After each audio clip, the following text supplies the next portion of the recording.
बिहार में इन दिनों दो ही चीजें चर्चा में है, एक बेलगाम अपराध और दूसरे मुफ्त बिजली वाली स्कीम।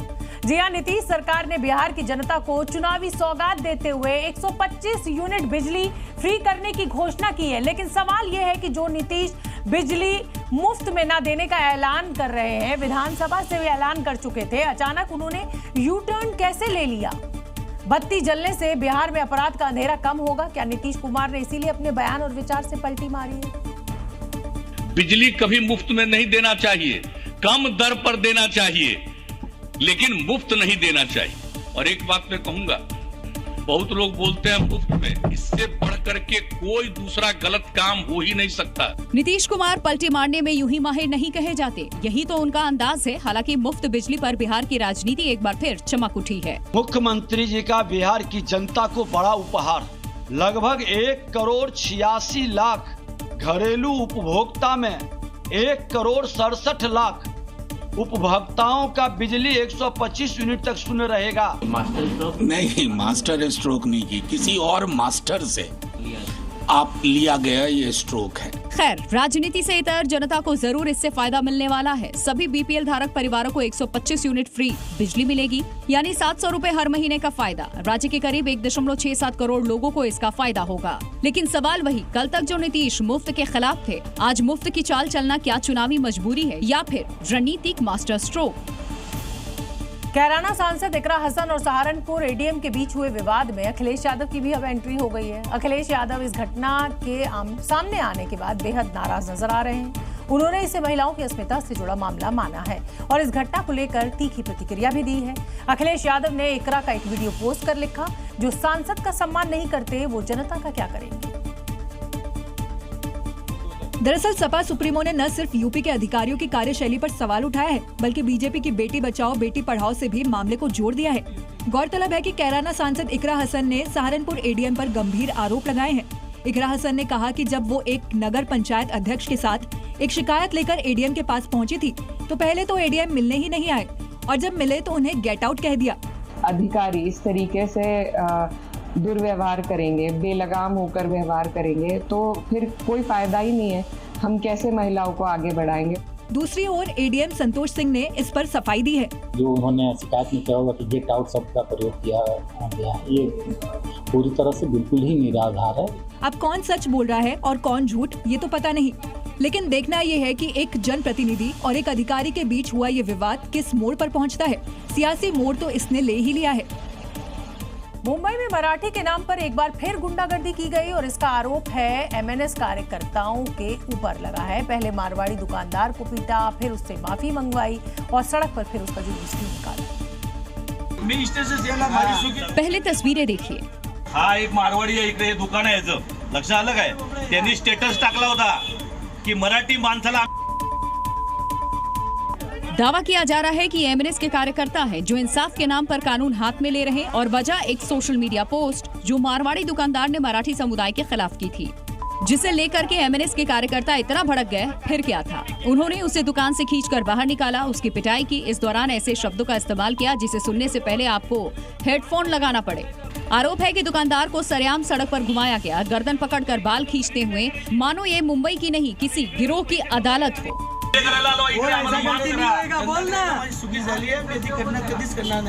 ये कोई पहला मामला नहीं जब मराठी के नाम पर ऐसी गुंडाई देखने को मिली है। चाहे सिक्योरिटी गार्ड की पिटाई हो या फिर दुकानदार पर थप्पड़ों की बरसात, ऐसे में सवाल उठने लगा है कि आखिर मराठी के नाम पर गुंडागर्दी कब तक होगी। उत्तर प्रदेश की अफसरशाही में इन दिनों कानपुर वाले सीएमओ वर्सेस डीएम का मुद्दा खूब सुर्खियों में है। हाईकोर्ट से विजय के बाद ऑफिशियली सीएमओ साहब आज जब पुरानी कुर्सी पर बैठे तो पूरे कानपुर में एक ही चर्चा थी कि वो लौट आया।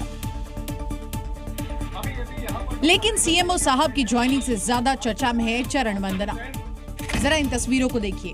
चरण वंदना नंबर 1, चरण वंदना नंबर 2, चरण वंदना नंबर 3, चरण वंदना नंबर 4। सुबह ठीक 10 बजे जैसे ही डॉक्टर हरिदत्त नेमी की सरकारी गाड़ी रुकी, गाड़ी से पहले खबर उतर चुकी थी। पैर छूने की होड़ यूं लगी जैसे कुर्सी नहीं कोई राजयोग हाथ लगा हो। जैसे ही सीएमओ ने चार्ज लिया, पहला बार हाईकोर्ट में अवमानना कर दिया, एकदम एवेंजर्स की स्टाइल में। अब गली गली में चर्चा है कि अब सीएमओ ऑफिस नहीं रणभूमि बनेगा। उधर जनता कंफ्यूज है कि कौन सही, डीएम या सीएमओ। खैर जो भी सही गलत हो, चरण वंदना करने वालों के चेहरे पर आखिरकार चमक लौट ही आई। अगर दिल्ली में आतंकी हमला हो जाए तो दिल्ली पुलिस कैसे रिएक्ट करेगी, इसी तैयारी को परखने के लिए आज राजधानी में ऑपरेशन महारक्षक चलाया गया। क्योंकि पुलिस को इनपुट मिला है कि राजधानी पर आतंकी हमले का खतरा मंडरा रहा है। खासकर भीड़भाड़ वाले इलाके, धार्मिक स्थल और सरकारी बिल्डिंग्स टारगेट पर हो सकते हैं। लिहाजा पुलिस ने अलग अलग लोकेशंस पर एक साथ मॉक ड्रिल की शुरुआत की। आप देखेंगे एक के बाद एक जो यहाँ पर बम डिटेक्शन टीम जो है वो भी यहाँ पर पहुँची है। कश्मीरी गेट बस अड्डे पर धमाके की खबर मिलते ही चंद मिनट में कमांडोज ने पूरा बस अड्डा घेर लिया।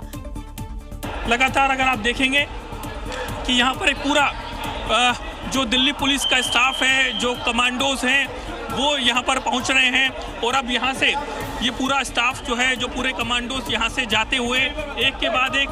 और पूरे ऑपरेशन को इस तरह इस ड्रिल में दिल्ली पुलिस के साथ एनएसजी, फायर ब्रिगेड और अन्य सुरक्षा एजेंसियां भी शामिल रहीं। मकसद सिर्फ एक, अगर हमला हो तो हर एजेंसी समन्वय के साथ तुरंत एक्शन में आए। नेताओं के बीच जुबानी जंग तो आम बात है, लेकिन महाराष्ट्र के 2 विधायकों की जुबानी जंग अब असली अखाड़े में बदलती नजर आ रही है और विधान भवन परिसर में ही दोनों नेताओं के समर्थक एक दूसरे पर ऐसे टूट पड़े जैसे विधान भवन नहीं महाराष्ट्र की कोई सड़क हो। तस्वीरों में जिन लोगों को आप मारपीट करते देख रहे हैं, इनमें एक तरफ है एनसीपी शरद गुट के विधायक जितेंद्र आह्वान, दूसरी तरफ है बीजेपी विधायक गोपीचंद पडलकर। आप देख सकते हैं दोनों गुटों के बीच मारपीट।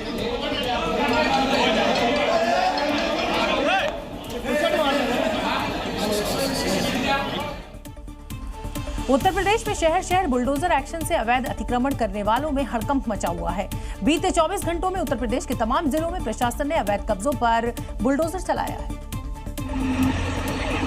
यूपी में बुलडोजर एक्शन की 5 तस्वीरें देखिए, जहां सीतापुर में 5 करोड़ की जमीन को कब्जा मुक्त करा लिया गया। वहीं कुशीनगर में 4 मकानों पर बुलडोजर एक्शन से हड़कंप मच गया। तीसरी तस्वीर गोंडा की है, जहां आधा दर्जन से ज्यादा मकान ध्वस्त हो गए। बरेली में सील की गई भूमि पर अवैध निर्माण पर गाज गिरी और बहराइच में सार्वजनिक रास्तों को खाली कराया गया। सीतापुर में नोटिस के बावजूद अवैध कब्जा खाली नहीं किया गया, तो डीएम के निर्देश पर 5 करोड़ की जमीन को कब्जा मुक्त कराया गया। अब कुशीनगर में कार्रवाई की तस्वीरें देखिए, जहां मुआवजा मिलने के बाद भी नेशनल हाईवे के निर्माण में बाधा बन रहे 4 मकानों पर पीला पंजा चला। वहीं गोंडा में प्रशासन और अतिक्रमणकारियों के बीच हल्की झड़प भी हुई। भारी पुलिस बल की मौजूदगी में अवैध मकानों को ध्वस्त किया गया। बरेली में सीलिंग की जमीन पर हुए अवैध निर्माण को ढहाया गया। बहराइच में सार्वजनिक रास्ते पर बनी अवैध बाउंड्री वॉल को गिराकर रास्ता खाली कराया गया। अब आपको अपराध के खिलाफ बुलडोजर एक्शन की कुछ और तस्वीरें दिखाते हैं। उत्तर प्रदेश से पंजाब तक चाहे अवैध अतिक्रमण हो या फिर अपराधियों की अवैध संपत्ति, बुलडोजर से जमींदोज कर दी गई। बुलडोजर एक्शन की ये तस्वीरें उत्तर प्रदेश के महाराजगंज की है। यहाँ भूमाफियाओं ने अवैध तरीके से पहले जमीन पर कब्जा किया और फिर वहाँ ऊंची ऊंची इमारतें खड़ी कर दी, जिसे कोर्ट के ऑर्डर के बाद समतल किया जा रहा है। 1-2 नहीं बल्कि एक साथ 9 अवैध निर्माण को मिट्टी में मिला दिया गया है। इस दौरान मौके पर पहुंची पुलिस फोर्स के साथ अधिकारी भी मौजूद थे, जिन्होंने विरोध करने वालों को घुटनों पर ला दिया। तो वहीं पंजाब के अजनाला में भी ड्रग तस्कर के अवैध निर्माण पर पीला पंजा चला और ड्रग डीलर गगनदीप सिंह के घर को ध्वस्त कर दिया गया। जिस अपराधी के खिलाफ कार्रवाई हुई उस पर 5 से ज्यादा मुकदमे दर्ज है और ऐसे में प्रशासन के आदेश के बाद उसके खिलाफ बुलडोजर की कार्रवाई हुई है। नोएडा में एक बार फिर प्रशासन का बुलडोजर चलने वाला है। तैयारियां पूरी कर ली गई हैं, नोटिस भी चिपकाया जा चुका है और 1 हफ्ते का समय भी दिया गया है। इस बार अवैध अतिक्रमण अभियान चलेगा नोएडा के सलारपुर। नोएडा प्राधिकरण ने अपने नियमित अवैध अतिक्रमण अभियान के तहत इस बार बिसलारपुर खाद्यर के पास एक्शन लिया है, जो नोएडा के सेक्टर 107 के करीब है। यहाँ प्राधिकरण ने 40 से ज्यादा घरों को चिन्हित किया है, जिन्होंने अवैध अतिक्रमण किया है और अवैध निर्माण कर रखा है। प्राधिकरण ने अवैध निर्माण करने वालों की पहचान करने के साथ ही उन्हें नोटिस दे दिया था। साथ ही 1 सप्ताह की मोहलत दी गई है। दिए हुए मियाद में लोगों ने खुद से अपने निर्माण नहीं तोड़े या हटाए तो फिर चलेगा प्रशासन का पीला पंजा। प्राधिकरण की तरफ से मिले नोटिस के बाद से लोगों में दहशत है, खास तौर पर ऐसे लोगों में जिन्होंने औने पौने दाम में यहाँ की जमीनें माफियाओं से खरीदी थी। स्वच्छता के मामले में भले ही मध्य प्रदेश की राजधानी भोपाल पूरे देश में दूसरे नंबर पर हो, लेकिन गड्ढों के मामले में इसका कोई जवाब नहीं है, क्योंकि जो तस्वीर मैं इस समय आपको दिखा रही हूँ वो ऐसी ही है, कहानी को बयां कर रही है। दावा किया जा रहा है कि ये भोपाल की हकीकत है। राजधानी की सड़क की ऐसी तस्वीर जिसको देखकर आप चौंकेंगे नहीं, आदत बना लेंगे। जरा इस गड्ढे को देखिए, इतना गहरा कि स्कूटी हो या बाइक पूरी की पूरी समा जाए। बारिश क्या हुई, सड़क की हालत खराब हो गई। जिस ठेकेदार ने इस सड़क का निर्माण किया होगा वो शायद कोई कलाकार रहा होगा, क्योंकि उसने सड़क नहीं बनाई, बिना खर्च के समाधि का पूरा इंतजाम कर लिया। इस गड्ढे के पास बैरिकेटिंग भी लगाई गई, जिसकी वजह से कोई यहाँ गलती से भी ना आ जाए। देखिए, आपको जानकर और भी ज्यादा हैरानी होगी कि ये गड्ढा शहर के बीचों बीच है। जिस जगह पर ये सड़क की हालत है वहाँ से बोर्ड ऑफिस बस कुछ ही दूरी पर है, यानी सरकारी नजरों के सामने ये गड्ढा किसी की जान की ताक में बैठा है। मुख्यमंत्री योगी आदित्यनाथ आज 2 दिवसीय दौरे पर हैं। उन्होंने हेलीकॉप्टर से वाराणसी के घाटों और गंगा के जलस्तर का निरीक्षण किया और इसके बाद सर्किट हाउस में समीक्षा बैठक की, पूजा अर्चना भी की। आप देख सकते हैं काशी विश्वनाथ मंदिर में पूजा अर्चना करते नजर आ रहे हैं। और दूसरी तस्वीर, हेलीकॉप्टर से घाटों का हवाई सर्वे किया, क्योंकि जिस तरीके से बारिश आई हुई है उससे काफी यहाँ पर पानी जो है निचले इलाकों में भर गया।